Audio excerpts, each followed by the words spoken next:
Hello and welcome to today's Office Hours presentation. This is Paul Hoyt, your host. Our Office Hours presentation is a relaxed, informal mentoring program that we do every Monday at noon Pacific time.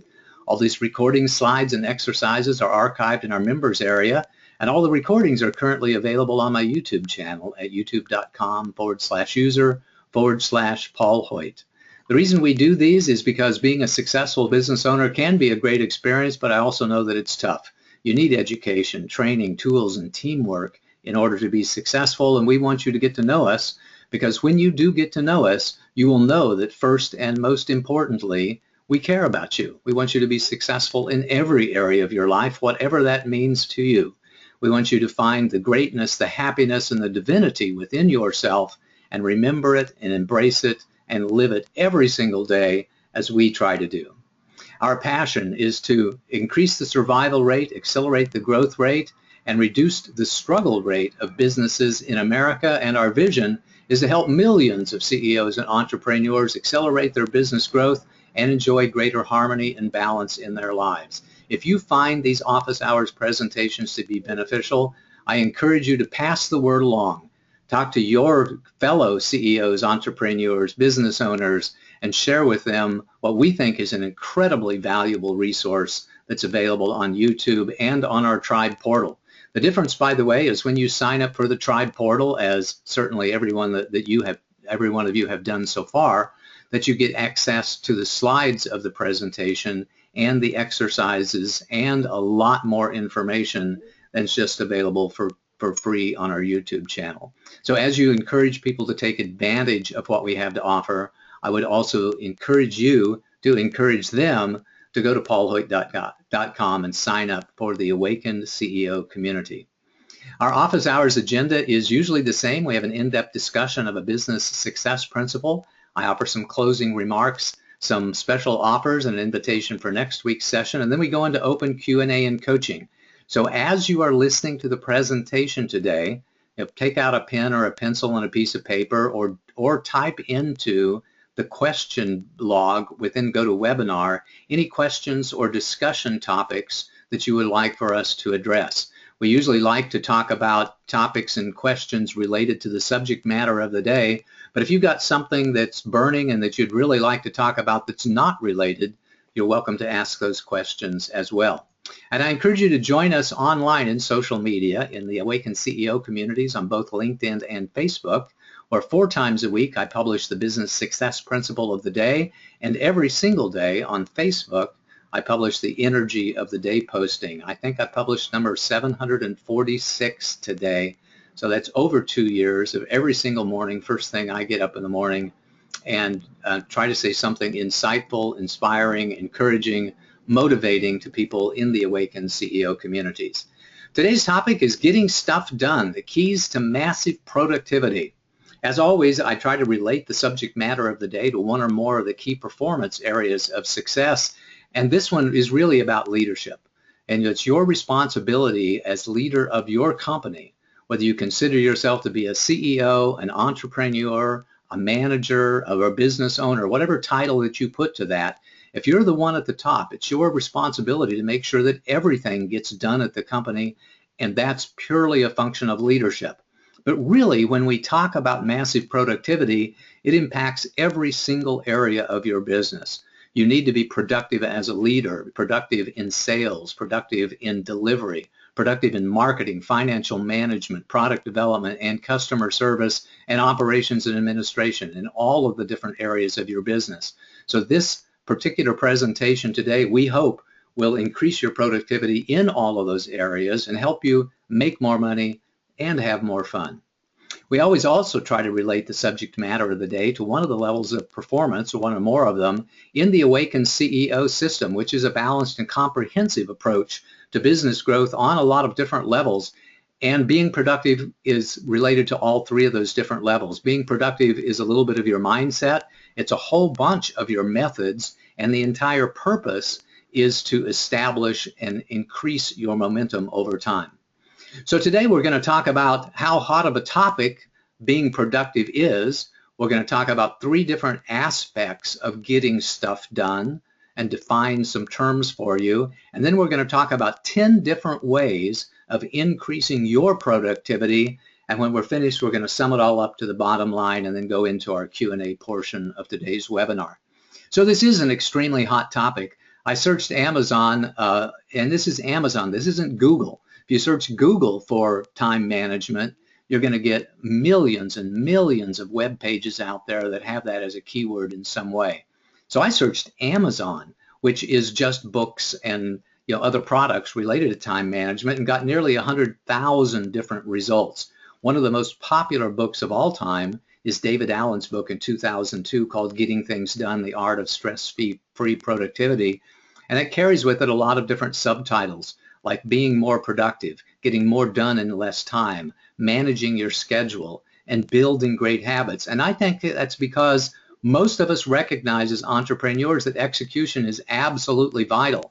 It's real important for us to set a vision, to know what our status is, to develop a plan to move forward and achieve our goals, to gather the resources necessary in order for us to actually execute our plan, and then execution. But execution is 95, 96, 97%. That means that every single day you can spend a little bit of time on planning and reminding yourself about what your vision is, gathering your resources if you need to, but 8 or 9 hours out of your day, maybe 9.5 out of 10 hours of your day is actually spent on getting the job done in one or more of the areas of business, getting the job done as a leader, getting the job done as in your marketing, getting the job done in sales, getting the job done in operations, and getting the job done in every single area of your business. So it is, in fact, a really, really hot topic and a vital topic for every CEO, entrepreneur, business owner, general manager to really be proficient at. And I hope for you to be excellent at that as well. There are 3 different aspects of getting stuff done that I want to talk about just a little bit because I think it's real instructive to understand these terms. And those 3 are productivity, efficiency, and effectiveness. And there are some formal definitions here that I invite you to consider and understand. First of all, productivity. The formal definition of productivity is the ability to generate, create, enhance, or bring forth goods and services. The definition of efficiency is a very measurable concept. It's quantitatively determined by the ratio of output to input, and I would also say the ratio of output to time. So we can be very productive, but we may or may not be efficient. We could be efficient, but we may or may not be productive. And in addition to each one of those is effectiveness, which is a non-quantitative concept, mainly concerned with achieving objectives. Let me share with you some examples so that you really understand these 3 concepts a little bit better. First of all, productivity. Let's say that we are in the business of implementing and executing, launching marketing campaigns.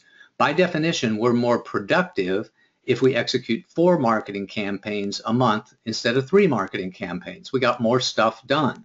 We put out 4 campaigns instead of 3. By definition, we're more efficient if we execute a campaign in 20 hours instead of 30 hours. And as you can see, sometimes efficiency is the key to productivity. So if we only have 100 hours or so allocated in our month to be able to design and implement and launch marketing campaigns, if we can do them in 20 hours, we'll get 5 done. If we can do them in 30 hours, we're going to get 3.5 done. So efficiency and productivity are very closely related. Almost by definition, the more efficient we are, if we put in the same amount of time, then the more productive that we can be. And effectiveness, however, may not be related to productivity or efficiency. In this particular case, we're more effective if our campaigns produce better results. So there's an opportunity for us to only put out 1 marketing campaign a month, and if it generated the sufficient amount of leads or the business that we really wanted, then it was extremely effective. And I would rather have 1 very effective marketing campaign than 5 or 10 campaigns that were not effective at all, that didn't actually get us the results that we were looking for. And so here's another way of saying that. Productivity is doing more things Efficiency is doing things right, which means doing those things in less time, consuming fewer resources. And effectiveness is doing the right things. But for now, for the rest of this presentation, I'm just going to stick with the word productive, even though from a technical point of view, efficiency and effectiveness may be the more appropriate term to use, during the course of today's presentation. So being more productive, I think, is an absolute perfect example of the relationship between business growth and personal growth. It really takes both skill set and mindset in order to be more productive, efficient, and effective. It's both actions and attitudes. It's behaviors and belief. It's using the head and the heart in order to get things done and get the right things done so you can get the results that you want. Fortunately, there are a lot of ways to be more productive, effective, and efficient. And I have found dozens of them. And I've split those into 10 different categories that we're going to talk about one by one over the course of the next 20 minutes or so. Those categories are awareness, attitude, environment, physical condition, scheduling, prioritizing, systems, focus, effort, and choice. Let's talk about these one by one. First, awareness. It's really important for you to understand how you are spending your time. And the number one tool that you can use to increase your awareness of how you are actually investing your time, spending your time, is to log your time, to have a time tracking worksheet that you use to track your time. In some jobs, in some professions, we log our time, all the time. So attorneys are the big one. If you've ever engaged the services of an attorney, that they'll charge you for 1/10 of an hour for every email that they use, every conversation that they use. It's really important for them to meet their business goals, to meet their revenue goals, for them to judiciously track their time. I have some clients that ask me to judiciously track my time. So I've created my own time tracking worksheets that we often share with our coaching clients, by the way, that can help us keep track of the time for billing purposes. But what we're talking about now is keeping track of the time for awareness purposes, so that we really understand where our big time wasters are and where most of our investment of time is going. It's really about discovering how you're investing your time and finding out when you are hesitating or procrastinating, so that you can be brutally honest about the things that you do poorly, the things that scare you to do, and the ways in which you are wasting your time. And everybody has time vampires. Your time vampire might be playing trivia crack, or it might be playing some little game on Facebook. It might be playing games on your iPad or your phone. It might be in having personal conversations with friends. It might be in reading the newspaper. It can be all kinds of different things. But oftentimes people are not aware of the way in which they are wasting time or the ways in which they are investing time until they do a time tracking log. So I think that's tip number one in increasing your productivity and increasing your efficiency, is being aware of where you're investing your time today. Second tip is on attitude. We mentioned this before, but it's really, really important for you to have a very positive attitude about your ability to get things done, about your ability to do the right things in a very efficient way so that you get the results that you want. And oftentimes that takes separating out actions versus feelings. There are some people out there that are really, really heart-centered, and their entire world revolves around feelings. So they're always checking in with themselves and finding out, am I happy? Am I a little bit sad? Am I feeling a little bit embarrassment, doubt, shame, guilt? Where am I on the feelings? But it's really important for you to get things, if you want to get things done, to separate out the actions from the feeling and make the choice to just do it whether or not you feel like doing it or not. Now, please don't take this wrong. I'm not encouraging you not to be self-aware of your feelings and your thoughts and your inner game, because that's essential for personal and spiritual growth. But don't focus so much time on how you're feeling that it gets in the way of getting the job done. If you find that the ways that you are feeling are getting in your way, then you really need to shift your energy. And that means changing your feelings and then doing the work, or finding a way to gamify your work with incentive programs and contrived reward programs so that you can work hard, play hard, and have fun. So let me repeat those two different strategies for managing your attitude with regards to your productivity. One strategy is really kind of a warrior strategy that says, you know, I feel like shit, pardon my French, but I'm going to do it anyway. The other strategy is one of more an energy shifting strategy that says, you know, I feel like crap, I'm going to change that in some way, and then I'm going to go do the work. The danger with number one, by the way, if you say I'm just going to do it anyway, is that you bull through things and you don't find ways to relieve stress. The danger with number two is that you're so focused on relieving your stress and managing your emotions that you don't actually focus on getting the job done. A third way to really improve your productivity is to manage your environment. And by managing your environment, you can play uplifting, inspiring music, which I do frequently, by the way. And when I was preparing for this office hours presentation today, I decided, you know, that's a heck of a good idea. I think I'll put on Queen's Bohemian Rhapsody and play that and sing along with it for a little bit, which I did. And, you know, it really boosted my energy quite a bit. So I encourage you to find the energy, find the music that boosts your energy. Sometimes you may find that turning on the TV or turning off the TV or turning on the radio or turning off the radio boosts your productivity. Strangely as it sounds, there are some times when I put a football game on in the background or some show that I've watched before on TV that it actually increases my ability to focus and get the job done. There's sometimes, though, when I am working on things that are a lot more cerebral or require a little more focus, that absolutely the right thing to do is to turn off the TV. That increases my ability to focus and get the job done. And there's all kinds of inspirational songs and stories and talks that we can listen to. We can listen to them while we're working, or we can take a little inspiration break and listen to a poem or a song or a 5-minute inspirational speaker talking about the ability that we have to step into our greatness, to step into our potential.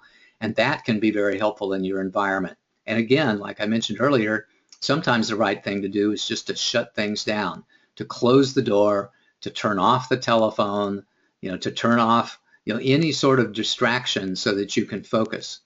Some people are really attracted to specific aromas. There's some aromatherapy friends that I have that say that peppermint or orange blossom, not orange blossom, but the essence of orange can really help them focus, and it changes their outside environment quite a bit.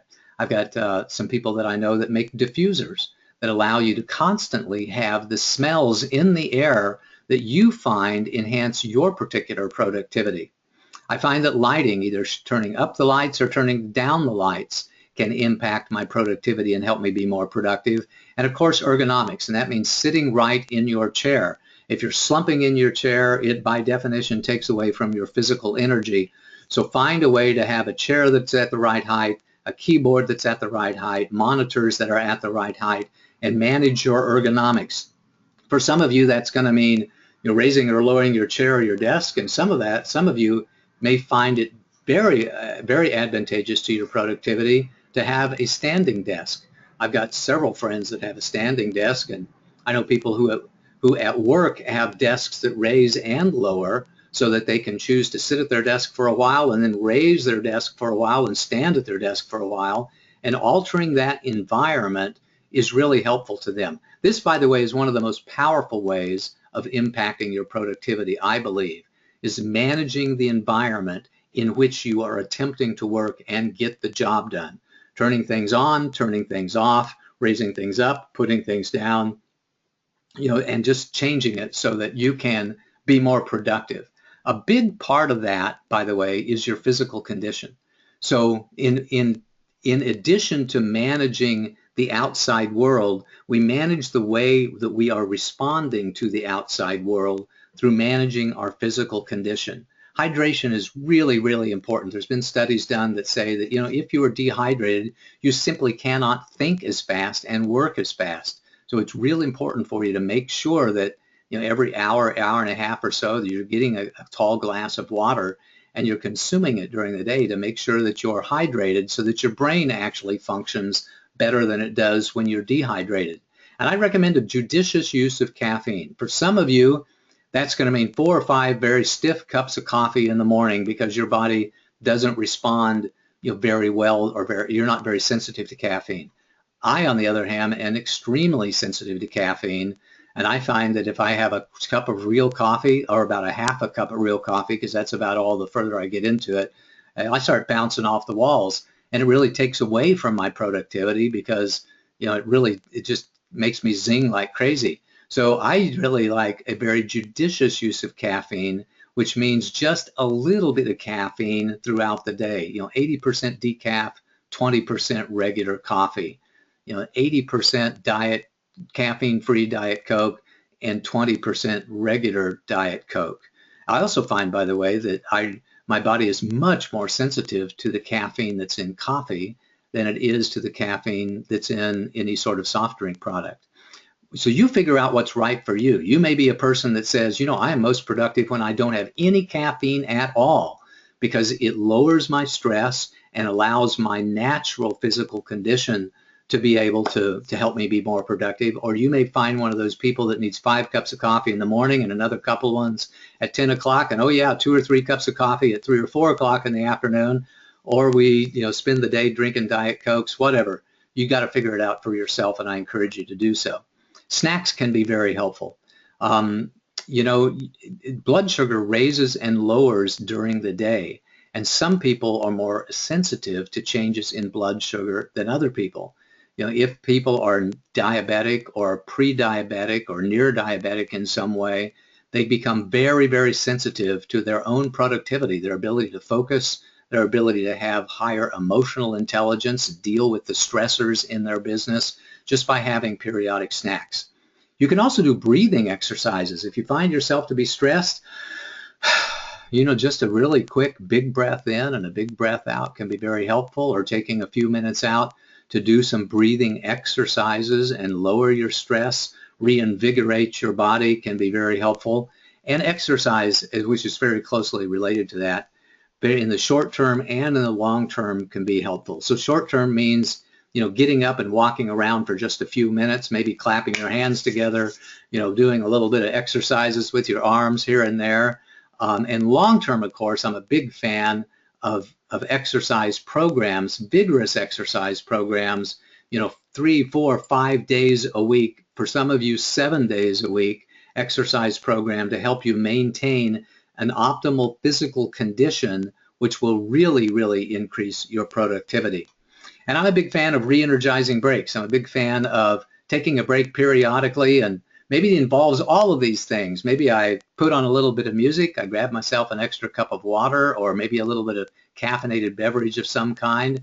Maybe I whirl my arms around or drop down to the floor and do a few push-ups. Do something in order to re-energize yourself. You'll be amazed at the ability that you have to really increase your productivity by managing your energy through managing your physical condition. Another tip is on scheduling. And my number one tip in this area is to make and keep great appointments with yourself. If you know that you need to focus on something for a few hours, make an appointment with yourself to do so. Putting it into your calendaring system, whatever that happens to be, can be extremely important for you. Turn off the television, turn off the phone, shut down your email, make a point to make a great appointment and keep that appointment with yourself in the same way that you would keep an appointment with your most valued client, because you are your most valued client. You're the one that really matters, you and your family. So make an appointment with yourself and then keep that appointment to do the things that you know that you really need to do. There's another concept out here in scheduling called maker's time versus manager's time. I learned this one from my son, who is in the computer industry, and what he realized, and what he sent me this great article called Maker's Time versus Manager's Time, and really shared with me one of the challenges that happens in the computer industry, because managers like to schedule 1-hour meetings. That's what they do. when they're a manager, we go from meeting to meeting to meeting. We have a whole bunch of little short things that we focus on during the day. There's typically a natural little 5-minute break or a 2-minute break or a 15-minute break in between the things that we do. And our days are a series of small tasks, usually not more than an hour or so. But when you are a maker, when you are a creator, sometimes you need to have 4 or 5 or 6 or 8 hours of concentrated, focused time where you are not interrupted by anyone else, where the manager doesn't come knock on the door to your office or call you on the phone or send you an email, and somebody really values that when you're in a creative space, the last thing that you need to do is to be interrupted from that creative space. You need to have that maker's time, that creator's time of focused, prolonged attention, and oftentimes that requires managing your schedule in some way. I used to have a friend who had a little toy shark, a little stuffed animal of a shark, and he would hang that on the door of his office. When he was focused, in his particular case, on sales and just making one call after the other, he called it his shark time. And whenever you saw the shark hanging off his doorknob, you knew not to ring the bell, or not to knock on the door and interrupt him in any way, because he was focused on being productive. You may find a tip like that is very helpful to you. And I encourage you to have time allocation goals, and that means understanding that you need to spend 2 or 3 hours a day on sales, and 2 or 3 hours a day on delivery, and 2 or 3 hours a day on product development, and understanding over the course of a day, over the course of a week, how much time you need to be spending in each one of these areas of your business, and allocating the time during the day to that, and of course, making appointments with yourself to allocate your time in that particular way.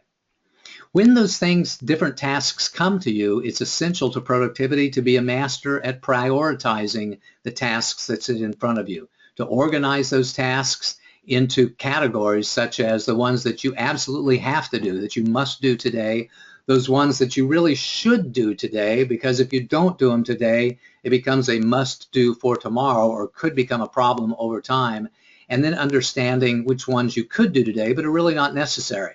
Some people call these my A, B, and C tasks. My A tasks for the day are the things that I'm absolutely 100% committed to getting done. My B tasks are the ones that I'll turn my attention to after I complete my A tasks, and the C tasks are things that I might get to, but only after I get done with the A's and the B's task. Another way of focusing on those is to recognize that some things are urgent and some things are important, and some things are neither one of those things. Urgent versus important, and nowhere in there does it say the things what we like to do. One of the biggest time hogs, by the way, is doing the things that we really like to do. For some of us, it's spreadsheets. For some of us, it's designing marketing materials or writing books. For some of us, it's working on a website.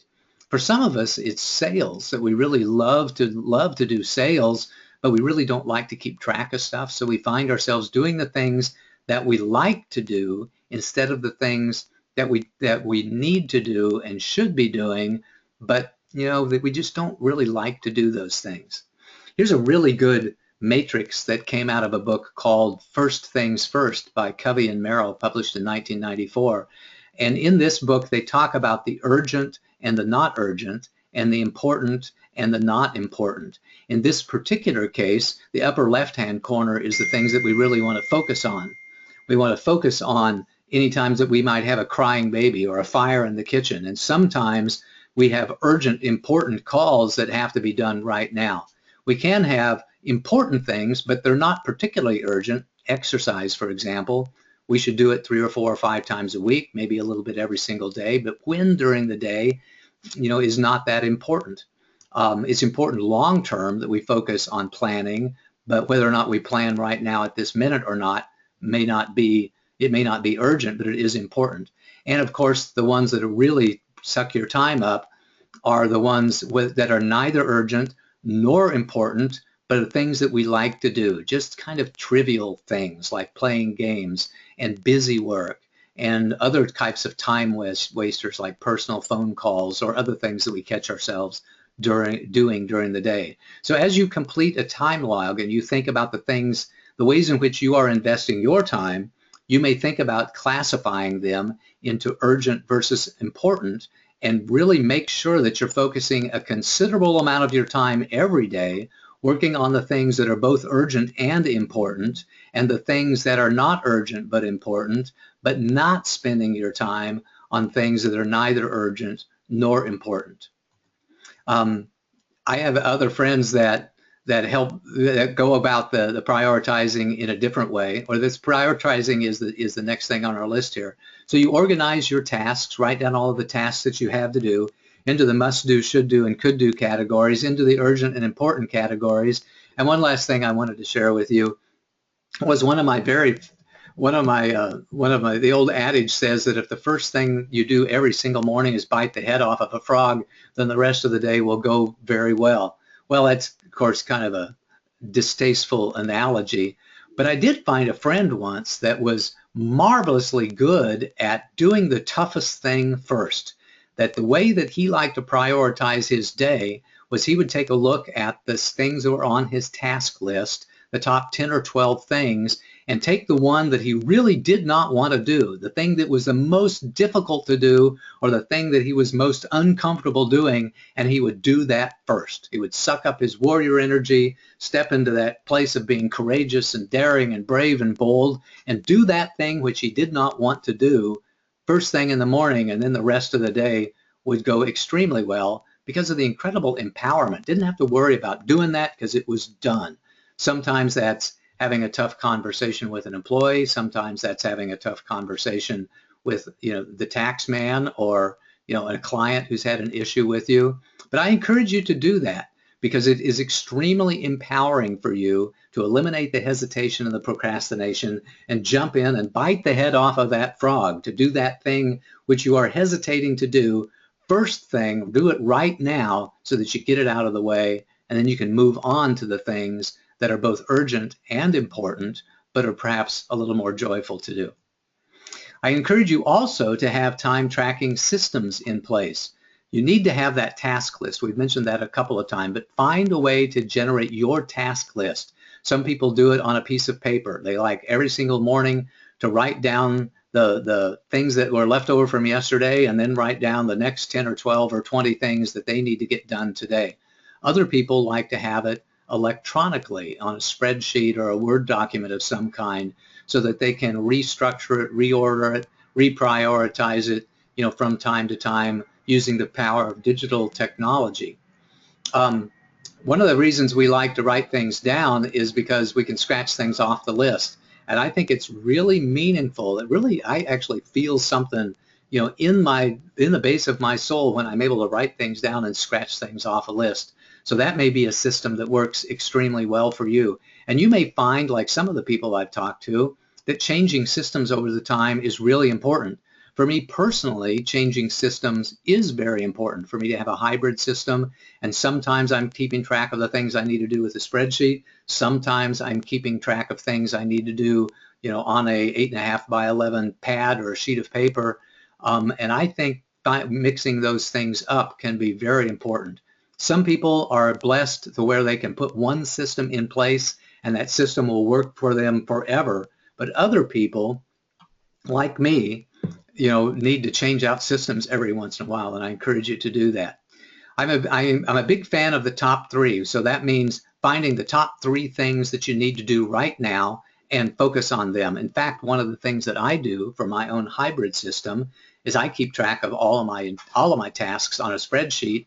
But I'll pick out an index card, and on that index card, I'll write down the top 3 things that I need to do today, and then focus my time and attention on that index card until I get the job done. And then and it really, by the way, it makes me happier when I actually scratch things off that index card. And then I'll write 3 more things down on the index card, or I will get a new index card and we'll start over again. One of the systems that's real important is for you to make a plan and then work the plan. I think I've heard this many times before, but we talked about that a little bit earlier when we talked about planning versus execution. It's real important to make a plan so that you are using your resources wisely, but it's also real important for you to then work the plan. Don't spend all your time planning, and don't spend none of your time planning. Spend an appropriate amount of time planning, and then an appropriate amount of time focused on actually executing the plan and getting the job done. And I am a big fan of annual, quarterly, monthly, weekly, and even daily goals. Just this last Saturday, we had our quarterly planning event for December, and some of you on the call today were able to attend that planning event that we did last Saturday. I'm really a big fan of 90-day growth plans and a big fan of annual growth plans as well. So that's part of a system that you can put into place to increase your productivity and increase your ability to get things done for you personally and with your team. And the last thing in this area is check-ins and accountability partners. I'm a huge fan of everybody having at least one coach.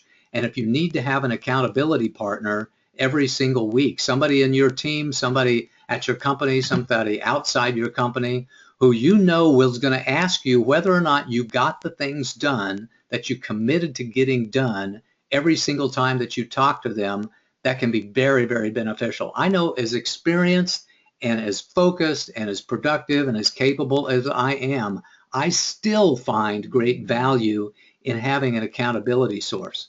Somebody that I know when it comes time for our weekly staff meeting, in the same way that I ask them if they got their commitments accomplished, that they're going to ask me the same thing, and they're going to expect me to accomplish the things that I have committed to accomplishing in the same way that I expect them to honor their commitments and to be integrity with themselves and with the rest of the team by honoring the commitments that they have made to themselves and to the team.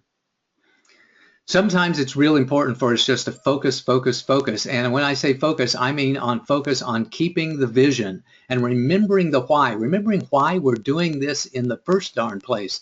And there are a lot of visualization techniques that can be helpful. There's vision boards and mind maps, and I like sometimes to put a picture up that reminds me why I'm doing this or reminds me what really inspires me. And this is, of course, a little bit silly, but I went to a workshop or retreat a few years ago when they asked us to take a great big piece of paper and write on that piece of paper, so it was great big, and I think it's like 2 feet by 3 feet, make a picture of what we would like to accomplish. And this is the picture that I wrote down for myself. So this is me on stage, either speaking or singing, and in the spotlight with lots of people in the audience, and money being brought to me, being thrown from the audience, being in piles on the stage, or even wheelbarrows full of money being brought into me. And for a long, long time, this was my vision of what I really wanted to create for myself. The ability to be on stage and perform in some way, either as an inspirational speaker or as a singer or as a teacher, trainer, mentor in some way, and earn money doing that. Not just a little bit of money, but lots and lots of money. Of course, this is a little bit silly, but man, I got to tell you that every time that I look at this picture, it gets me a little bit excited. I think about, yeah, that's really what I like to do. Find your own picture. Find your picture of the things that you want to accomplish, of the things that you want to do, the things that you want to have, and the person that you want to be, and find a way to represent that visually so that you can constantly be taking a look at it. And then keep that focus through those visualizations techniques. And find a way to connect the things that you are doing to that vision all of the time. I remember one of my favorite stories was seeing a little old guy in a ditch in the 110-degree weather, just sweating like crazy and working his fanny off, but just whistling and having a good time. And when I came up to him and said, how can you possibly be so happy when you are in this miserable condition? And he said, I'm really not digging this ditch. I'm putting my kids through college. He had connected the task of digging the ditch to his vision of what he wanted to accomplish, and thereby it kept him motivated and inspired to keep being productive and keep getting the job done. Many of you have heard me talk about the 60-30-10 rule. The 60-30-10 rule says focus 60% of your time and attention on the number one thing on your list, 30% of your time and attention on the number two thing, and 10% of your time on the number three thing, and everything else goes in the parking lot. That can be a wonderful way to keep your focus during the day while you're focusing on those top 3 things. And the last thing here is just take one thing at a time. For some of you, the thing that you really want to do and should focus on is just one thing at a time. Some people are able to function better when they are multitasking, when they've got a whole bunch of plates that are spinning at once and a whole bunch of balls that they are juggling at once. And some people, the right thing to do is just focus on that one thing. Be honest with yourself. Have your own self-awareness to the point to where you know whether now's the time that you can be multitasking and working on many things at the same time, or whether now, right now, this moment is the time where you really need to focus and set aside every single thing else for the next hour or two or for the rest of the day and focus on getting the things that are most important for you to be done. Next to last thing on our list is the level of effort. Sometimes we are more productive when we actually put forth more effort, and that means ramping up the energy through changing our environment, for changing our physical condition in some way, and being determined and focused on taking massive action. That can mean working longer hours, or as we talked about earlier, it can mean simply working more efficiently, finding ways to get more done in the time that we have to invest in getting things done, or both. If you find yourself to be really behind the 8 ball, you can say, for the next 4 or 5 days, I'm going to cut out all of the stuff that's my time wasters, those energy vampires, and I'm also going to work longer hours so that I get more things done by improving my efficiency and by improving my level of effort so that I can get more things done. There's a couple of different ways to do this, by the way, to ramp up the effort and do it. One of them is the interval approach, which is one of my favorite methods, which says that I'm going to work really, really hard for 45 or 50 minutes, then I'm going to take a 5-minute break. Then I'm going to work very hard for 45 or 50 minutes, and then I'm going to take a 5-minute break. And I call that the interval approach, so that we know that we're going to be able to take breaks, which allows me personally, and perhaps you too, the ability to focus more time and energy right now because I know that I'm going to have a break coming up. Another way that works really well for me is to take the marathon approach.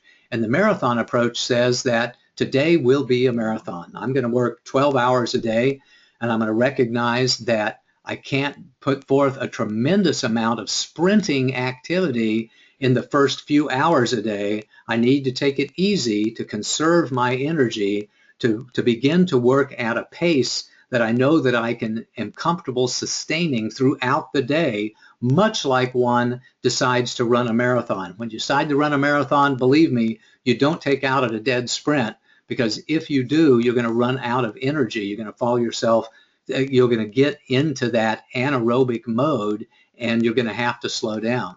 So you can take the interval approach or you can take the marathon approach in order to sustain your effort or increase your effort during the way. And one more last thing, is everything that we have talked about today is a choice. You can have that warrior's mindset. When you take a warrior's mindset, your enemies are your complacency, your procrastination, your fatigue, your hesitation. Your enemies are those time vampires, the email, the social media, the games that you play, the personal phone calls, all of those interruptions. Sometimes even the task list itself can be your enemy. You can decide that, today I am going to conquer and achieve this task list. I'm going to make it my enemy, and I'm going to focus my time and attention. I'm going to check these things off one by one by one by one by one, so that at the end of the day, I can feel like I have accomplished, that I have won this game. And your biggest ally whenever you rely on your choice is your free will. You do have the free will to take responsibility, to choose to get the job done, and I encourage you to do that. These were the 10 different categories of ways in which you could increase your productivity, ways in which you can increase your efficiency, ways in which you can increase your effectiveness too, and get the job done and really ramp up your productivity. So here's the bottom line. The bottom line is being more productive is really a perfect example of the relationship between personal growth and business growth. When we set our minds to it, when we adopt the mindset that I can improve, that I can get more stuff done, you can really ramp up your productivity. So it's both a skill set and a mindset. It's both actions and attitudes. It's both behaviors and beliefs. to really ramp up your productivity. And there are 1,000 ways to shift your energy, to become more productive, to become more peaceful, to become more joyful, to become more whatever you want to become. And I assure you that if you practice, you will get better. And if you practice, you will be fantastic. You will be great. That's been our agenda for today. And as you can see, I get really excited when I talk about productivity. It is a very hot topic, and there are lots of different ways to think about being productive. And as we talk about the 10 different categories of ways in which you can find ways for yourself to be more productive, and we summed it all up in the bottom line. So here's the homework that I want you to do. I want you to complete a time tracking log, and you can send me an email, and I've got some examples that I'll be happy to share with you if you will do that, and create your visualization age, much like that silly little diagram that I created a few years ago of me singing or speaking on stage. Create your own little silly one that really floats your boat, that really gets you excited every time that you look at it. Find your time vampires and manage them or eliminate them completely.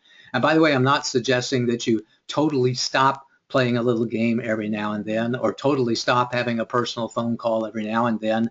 I just want you to manage them so that you understand that you're either doing it intentionally as part of a break, or you're doing it, purposefully in an appropriate way to really focus on your attention. Find your ways to refocus and re-energize. Just choose to do it and then do it. And of course, get a coach or an accountability partner on your team to help you find ways that you can be more productive and to be that accountability source for you over time.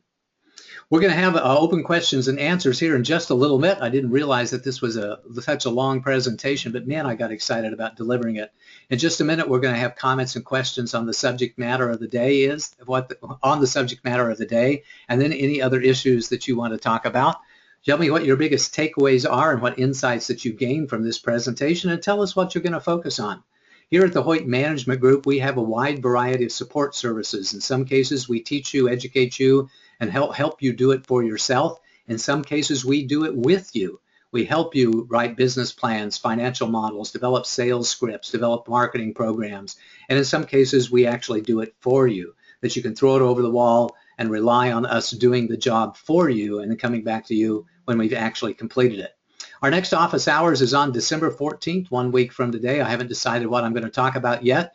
If you've got some suggestions for topics that you would like to see us address, you can go to paulsurvey.com and fill out the survey, and we take a look at it every single week. So in between now and the time that we meet again on our next office hours presentation, I encourage you to do the homework. And with that, let's go into Q&A and coaching. Stephanie, do we have any comments or questions, first of all, related to today's subject matter, and then anything else that we want to talk about?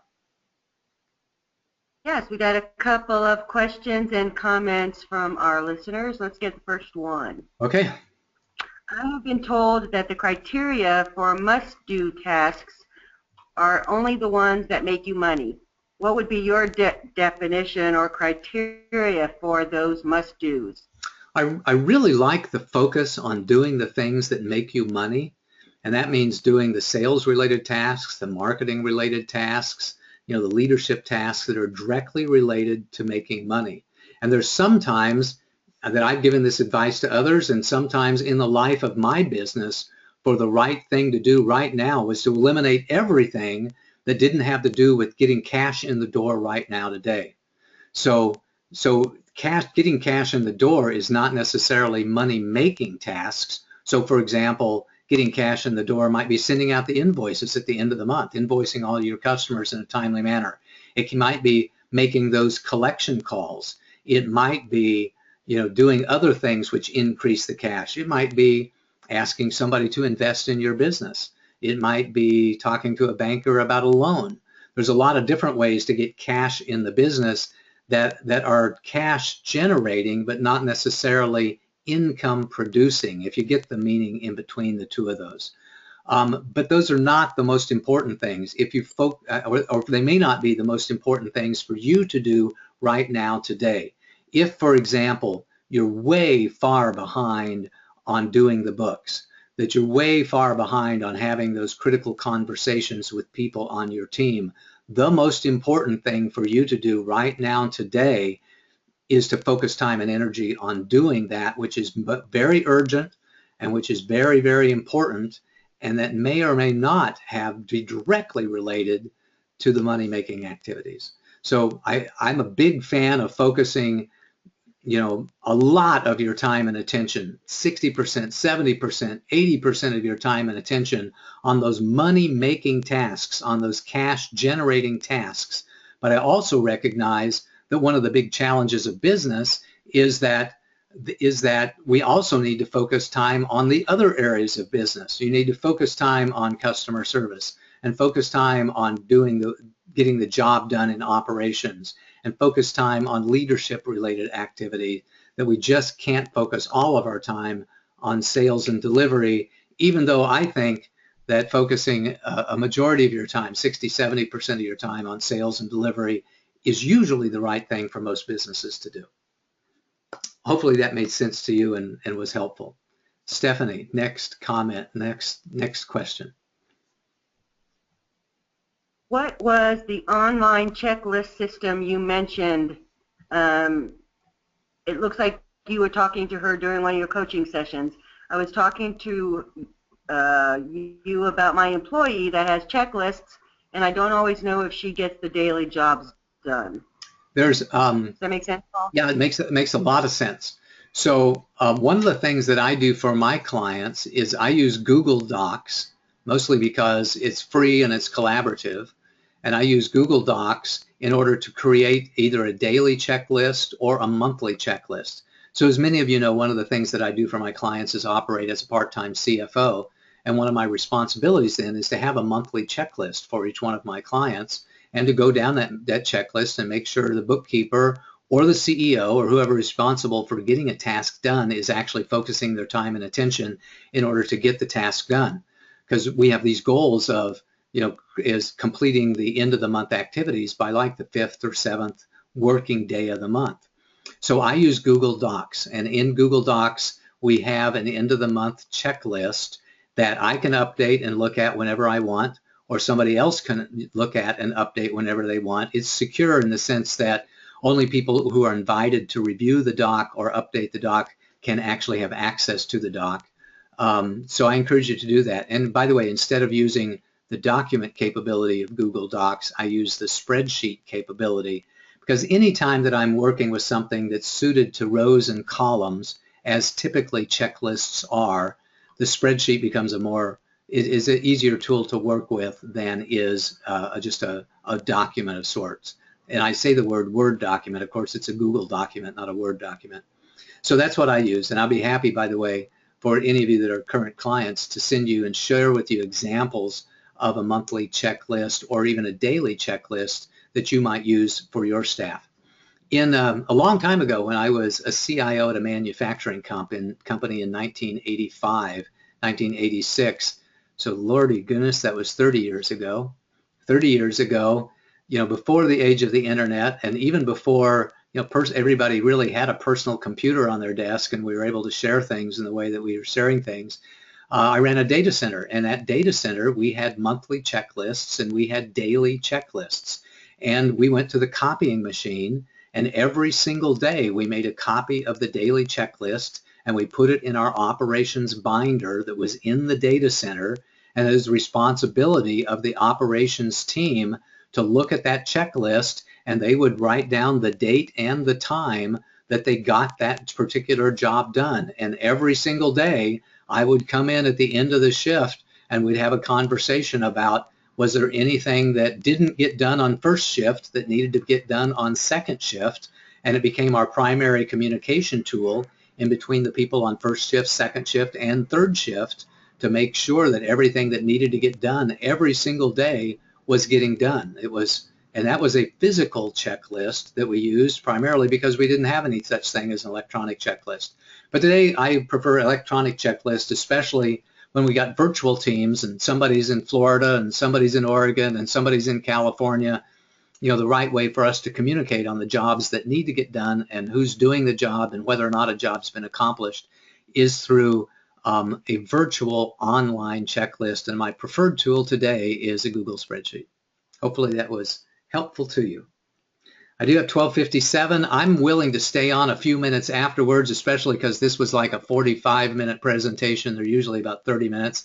Besides, I'm so freaking excited about, pramping up my own productivity and efficiency that I'm willing to stay on for a little while longer. Stephanie, do we have another question or topic of discussion? Okay. There are some things I just don't want to do, some I'm good at, and some I really am not. How do I get them all done? It's easy for us to do the things that we really like to do and that we're really good at and that are really easy for us to do. That's the easy stuff. When it comes to being a leader of the company or a leader of yourself, and whether or not you're a CEO, we all have the responsibility to lead ourselves, to be the CEO of our own life. And many, many times that means doing things that we don't particularly like to do and things that we're really not good at. When it comes to doing the things that we're really not good at, you've got a couple of choices. Number one is to do it anyway, and hopefully to find ways to get better at it, and maybe find ways to enjoy it more, such as gamification, for example. If we decide to go get some carrots and celery and put on some of our favorite music and have a favorite beverage and in some way reward ourselves for doing a task that we don't particularly like to do and we're not particularly good at, we're essentially gamifying the system. We're rewarding ourselves for doing those things that we know that we really should do, must do, don't like to do, and it becomes something that we can actually look forward to. And I do that every once in a while. I look at the clock and say, it's 10 minutes before the top of the hour. I'm a little bit tired, but I'm going to see how much I can get done before the top of the hour, and then I'm going to take a 5-minute break. So we reward ourselves for doing the things that we're not good at or we don't really like to do. And that can be something that works for you. But I do think that you have to be a little bit cautious there because you got to watch your own energy. In some cases, I've had my own clients say, I'm just not going to do that. I don't like to do that. I'm not any good at doing that. I'm not going to do it. And their responsibility then is to find somebody who will do it with them and for them, to delegate it in some way, to outsource it in some way, because it is our responsibility to make sure that the job gets done, but we don't have to do everything ourselves. And in fact, as our business grows, we can't possibly do everything ourselves. Either because we can't do it with the quality that it needs to get done with, or because we simply don't have the time during the day to do it. So I think those are two different answers to the same situation. What do we do when we don't like to do something and we're not very good at it? One of them says that we're going to soldier through it. We're going to take a warrior's mentality, that we're going to take a gamification mentality. We're going to find a way to do it as enjoyable as we can most possibly can. Or the other way says that we're going to get the job done. We're not personally going to do it. We're going to outsource it. We're going to find somebody else who really loves to do it and could do it really well to do it for us. So those are the two big different ways of approaching something that we're really not good at and need to get done. Hopefully that helps. Stephanie, any more questions? One more. Okay, one more. What's your number one productivity tip for today? Now, number one productivity tip, I'm going to give you two productivity tips because I don't have a number one, but I have two of them that are equally valuable. Number one productivity tip on that is to get it done before the top of the hour. Take a look at your clock, take a look at your time and say, I'm going to challenge myself. I'm going to challenge myself to get something done in the next 5 minutes, and then I'm going to take that break, which, by the way, is tip number two, is I really like the interval approach. When I find that my mind is just a little bit foggy, when I find myself going, oh man, I need to take a little bit of a break, I take that break.